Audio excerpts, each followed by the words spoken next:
Cisgênero. Basicamente, é uma mulher que tem a orientação sexual de mulher, feminina. Ou seja, ela é cis, ela coincide, o biológico dela coincide com as vontades dela, com os desejos dela. E o homem, a mesma coisa, né? Aquele que coincide. Não é? Então explica. Cisgênero pode ser. Que era hétero. Então, a identidade. E a identidade não é o papel, vamos dizer assim. Claro que tu pode relacionar os papéis tradicionais com a orientação sexual heterossexual, mas a mulher pode ser heterossexual como mulher, mas ela se identifica com o gênero masculino. Então, ela, paradoxalmente, ela aspira-se, ela se identifica como um homem homossexual. E isso, inclusive, não é exatamente raro. E vice-versa. O homem biológico pode se identificar com o feminino e ter orientação sexual, no caso homossexual, ele biologicamente homem, ou da perspectiva dele se identificando como mulher, então homossexual, ele seria uma lésbica, né? Ele é uma mulher transgênera lésbica. É engraçado, é estranho, é confuso, porque são três variáveis ou três fundamentos independentes. O sexo biológico, a identidade sexual, aí o transgênero tem a ver com essa questão da identidade sexual, e a orientação, ou seja, por quem a pessoa tem atração sexual.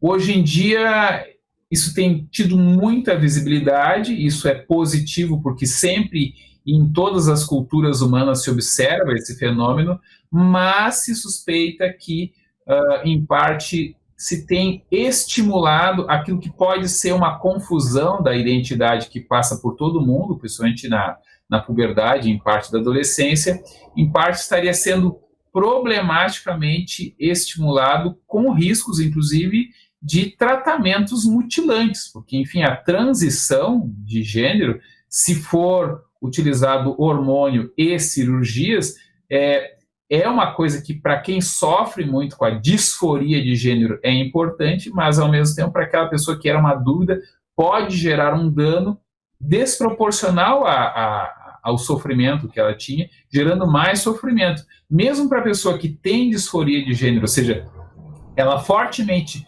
sofre muito por não se adequar à identidade sexual relacionada ao sexo biológico, mesmo com esse sofrimento, muitas vezes a opção da transição com alteração hormonal ou até mesmo cirúrgica, a pessoa não fica satisfeita com os resultados. Por isso que há uns 20, 30 anos já existia esse tipo de tratamento, mas ele era muito mais restrito. Hoje em dia, o grande paradoxo é que há todo um incentivo, por exemplo, até mesmo para quem proponha que se dê inibidores da puberdade para as crianças em geral. A ideia é mais maluca, ou pelo menos para aquelas que apresentem qualquer indicação de disforia de gênero. O problema aqui não é a pessoa ter uma identidade sexual pouco convencional, diferente do sexo biológico, ela sofrer com isso. Aí nós passamos do fenômeno transgênero para o fenômeno da disforia, ou seja, a pessoa sofre com a identidade sexual relacionada ao sexo biológico. Eu, particularmente, conheci duas irmãs gêmeas monozigóticas, né? Uma delas se identificava como homem e fez a transição. Não sei até que ponto, né? Porque muitas vezes não há preocupação em querer fazer uma modificação genital. Muitas vezes o maior incômodo para os homens transgêneros é a questão das mamas. As mamas marcam muito a identidade feminina, e se o cara não se vê como mulher, isso incomoda muito. Então, muitos fazem isso. Eles não vão modificar a genitália, eles vão modificar a questão das mamas, que marca muito a identidade feminina. E aí, claro, põe barba, faz uma série de modificações que até não precisaria tirar as mamas, mas enfim, tirar as mamas é muito importante porque as pessoas não se sentem bem com ela. E claro, tem a situação da ginecomastia, ou seja, o homem que tem uma certa ambiguidade, que tem um problema hormonal e pode desenvolver mamas. E aí, inclusive, há o risco grande de câncer de mama no homem que tem a ginecomastia. Eles também, por uma questão de identidade, ou seja, não necessariamente está causando um problema mecânico, ele não está sendo rejeitado, ele não está tendo menos namoradas por isso, mas aquilo incomoda porque dá muita identidade feminina. Ele se olha no espelho e se estranha. De certa maneira, então, mesmo uma pessoa cisgênera pode ter essa experiência, pode entender o sofrimento que está envolvido na disforia de gênero. Esse caso da ginecomastia masculina é um caso bem típico, assim como as mulheres que têm barba, né? Tem mulher que tem barba. Sim, a gente discutiu aqui no programa o que é woke, né? O que é a cultura woke. E aí nós nos posicionamos de uma maneira, nós nos identificamos com o conservadorismo, né? Então a gente se posicionou no sentido de que o uso político para outros fins dessas questões de cisgênero ou transgênero, de uma possível discriminação, incompreensão contra isso, nós nos opomos ao uso político disso, né? O uso para fins políticos, para fins de militância política. E continuo me opondo a isso. Quem quiser veja o programa O que é o Woke. Isso é uma coisa. Outra coisa é querer que a incompreensão seja a regra. Não, acho que nenhum de nós dois quer que a incompreensão ou que a discriminação seja a regra. Existe como um fenômeno, é um fenômeno universal. Quem conhece a história sabe que é universal, tanto do ponto de vista de locais quanto do tempo, né, histórico. Existe o cisgênero e o transgênero. Isso é um fato, uma existência.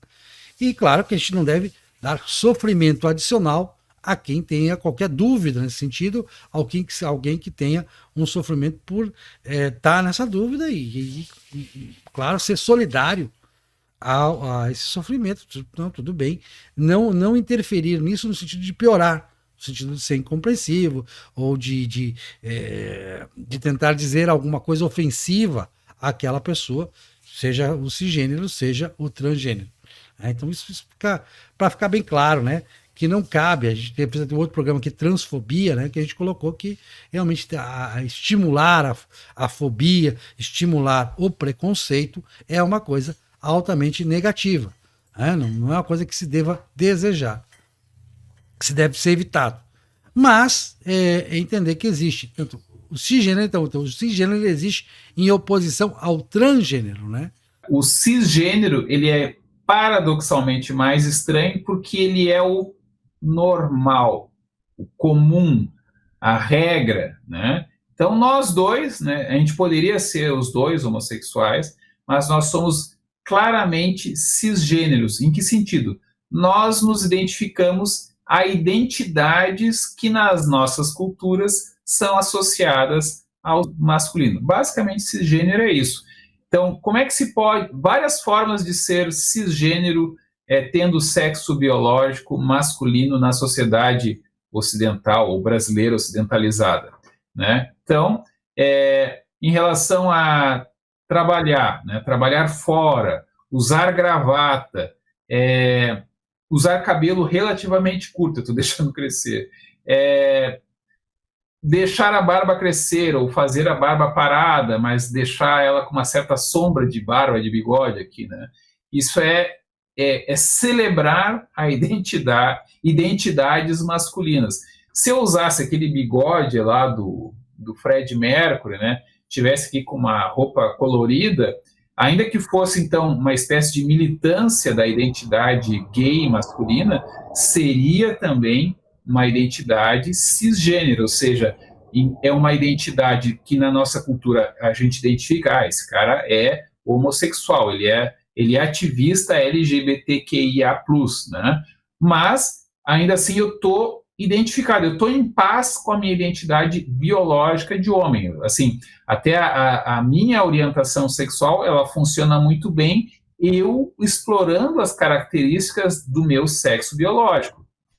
Ainda assim, para ser homossexual masculino, é importante ter o corpo masculino? Faz parte? Como é que eu vou atrair parceiros? Mostrando que eu sou homem e que eu sou gay, né? Como é que, se eu sou heterossexual, mostrando que eu sou homem e que eu sou heterossexual.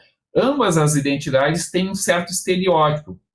Eu me lembro que quando eu era adolescente, e nós fomos criados numa cultura muito mais machista ou muito mais homofóbica, para nós era muito mais estranho, quando não chocante, quando não a gente tinha realmente, se não medo, a gente tinha nojo, tinha vergonha, esse tipo de sentimento. Naquele contexto eu pensava, por que eles precisam ser afetados? Naquele momento eu não conseguia perceber que o homem machão ou comum também é afetado, mas é afetado de uma maneira invisível. Essa questão da invisibilidade do heterossexual, como na época nos aparecia, ou do cisgênero, é uma coisa que se discute muito hoje em dia. Tomar por normal aquilo que até pode ser o mais comum, mas não é a norma, não é o certo. Aí se pode até discutir, enfim, né? Se eu tivesse um filho, eu ia querer que ele fosse transgênero? Não, eu sei que iria sofrer mais por isso. Mas e se a sociedade não impusesse nenhum sofrimento? O ideal não seria que eu fosse indiferente? Bom, talvez eu quisesse que meu filho tivesse filhos, alguma coisa assim, o que é mais difícil sendo transgênero, não sendo cisgênero, mas, para ser bem franco, hoje em dia, os meninos e as meninas cisgêneros e heterossexuais também não querem ter filhos. Então, essa sombra, ela meio que perdeu o efeito. O que é ser cisgênero hoje em dia? O menino hoje em dia, o rapaz, por exemplo, eles não estão preocupados em uma coisa que para a nossa época era muito era uma identidade muito forte. Eles não querem nem aprender a dirigir, para eles o negócio é pegar Uber. Então, a própria identidade masculina, no curto espaço de, sei lá, eu tenho 53 anos, então digamos que eu consigo mais ou menos entender isso desde os 5 anos, né? Então, 48 anos, em 48 anos mudou muito. Não sei se tu tem essa mesma percepção. O que era ser homem cisgênero em 1970, 72? Era muito diferente. É aquela questão dos avatares, né? A minha visão de história, como estudioso da história, é de que nós não variamos, variam os avatares.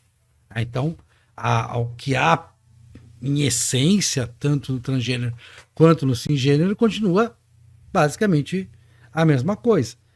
O que o avatar é que mudou, né? Quer dizer, a maneira de você enxergar os avatares, enxergar as expressões, né, como você bem colocou, a questão, né, de o que você aparenta, né, o que você passa, né, que é o avatar, que mudou, e a forma de enxergar os avatares mudou muito.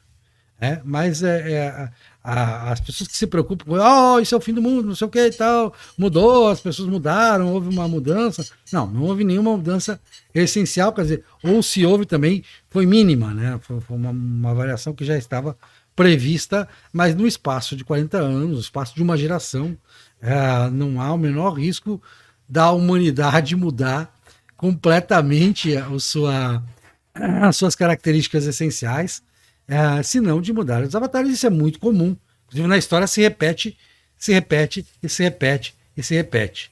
Ou seja, as variações dentro do espaço de 1, 2, 3, 4 gerações, na maneira de nós enxergarmos o outro, as atitudes dos outros, os avatares dos outros, ou mesmo de nós queremos, desejarmos certos avatares, desejarmos estar na pele ou na máscara, que seja, de avatares, muda muito.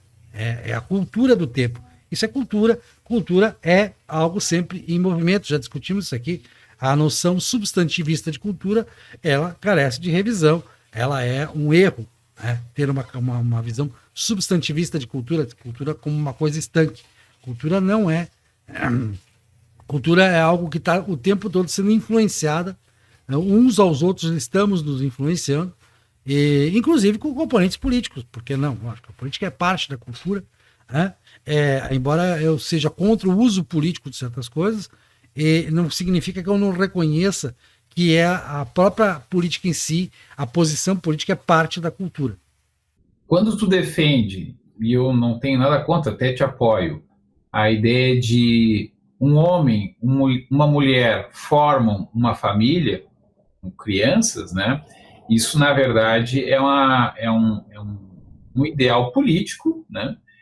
De formação até da polis, da base da sociedade, inclusive politicamente organizada, que está em severo, não sei se declínio, né? Ou se vão ser substituídos. Ou seja, aqueles que não constituem mais família, talvez simplesmente não deixem muitos descendentes para as próximas gerações. E agora eu acho que não é mais... tu disse no espaço de uma geração. No nosso caso, se pegar 20 anos como tempo de uma geração, nós hoje já pegamos o espaço de 2 gerações e meia. Que geração também varia, geração ela não é definida, quando a gente fala gerações... Precisamente em 20 anos. Porque depende muito, tem épocas, por exemplo, que as pessoas têm filho muito cedo, na média, então uma geração é mais rápida. Se elas tiverem filhos na média mais tarde, a geração é mais lenta. A geração é quando ocorre a transição dos pais para os filhos, ou seja, aqueles que eram pais num determinado tempo, agora vão ser avós, né? Então, esse é o espaço de uma geração. Então, pode variar entre 20 e 30 anos. É mais ou menos isso, mas pode pegar os 20 anos, tudo bem, que se quiser comparar. Digamos que nós conhecemos pessoas que têm filhos com uma diferença de 20 anos, ou seja, tem uma geração de diferença entre um filho mais novo e o mais velho, e não necessariamente para por aí. Inclusive se discute, né? A identidade do homem, principalmente do homem, variou mais nesse aspecto, né? Aos 50 anos se esperava. Não, o cara agora está contando os dias para se aposentar e ficar em casa de pijama, né? Isso não acontece mais, não é mais essa perspectiva. O próprio mercado não espera isso dos aposentados. Se espera que eles, agora já está numa fase bastante anômala, mas se espera que eles viajem, que eles participem de cruzeiros marítimos, né? Há todo um mercado ativo voltado para o idoso, para como é que é? O idoso saudável, o idoso com dinheiro. Cisgênero, então, como definição é isso. É alguém que se identifica... conclua você que eu prefiro. Você conclui melhor. O que é cisgênero? Cisgênero é aquele cuja identidade de gênero, masculino ou feminino, está vinculado, está de acordo com o seu sexo biológico. Exemplo, eu e Aurélio nascemos do sexo masculino, sexo biológico masculino.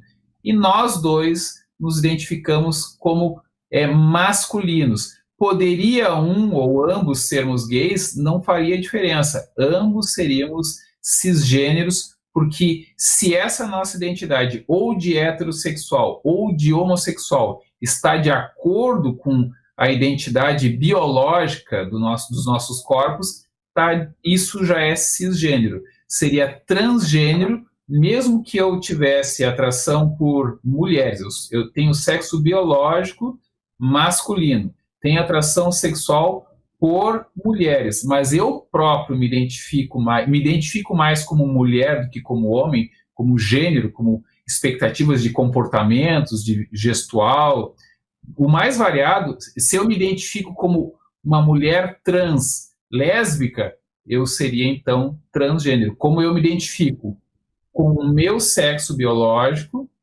independente da minha orientação sexual, eu sou cisgênero.